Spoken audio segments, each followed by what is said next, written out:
sometimes we advise a client it may not be the right time for their transaction. You're expecting a lot of growth next couple of years. Why don't we wait out a 12 months, 18 months, prove out that growth, get to a certain level that, you're going to be able to achieve a much higher valuation once you have that ability and that growth that's been achieved.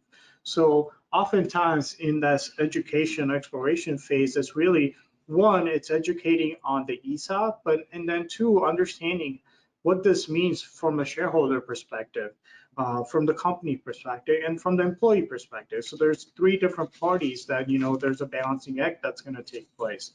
And I believe this is a very important part of the process. This is probably one of the most important part of the process is understanding the motivation of the seller. What are they looking from the asset diversification standpoint? Oftentimes, the reason we see a lot of companies go a route on an ESOP rather than a traditional M&A route is, they want to reward the employees who've been there. They want to maintain the legacy of the business, the community that's built around the business.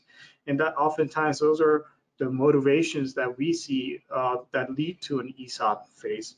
And again, what's the price expectation from the cash upfront? Are they looking to maximize their liquidity upfront, or are they looking to take a less on the upfront and more on the seller debt side of things?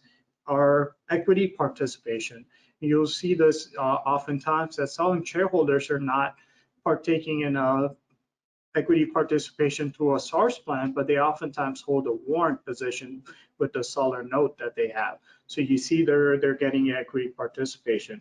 There's going to be employment contracts. From a trustee standpoint, they want to make sure the people who are key to the business are, one, staying involved, and then they have an employment contracts in place.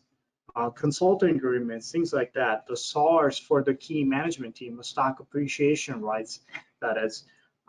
So there are a lot of the factors that need to be considered as we look at, this phase of the education exploration phase.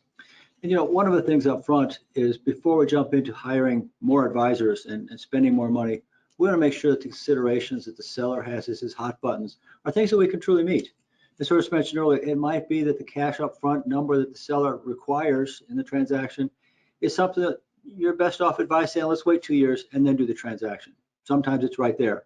But it's understanding the stuff up front that really helps you put a smooth transaction together with no surprises. Mm-hmm. Yeah, the early process, educating, exploring, it avoids any pitfalls that we may have later in the process. It's easier and much more smoother process to go through these, understand the objectives, and then go to the next phase in the process.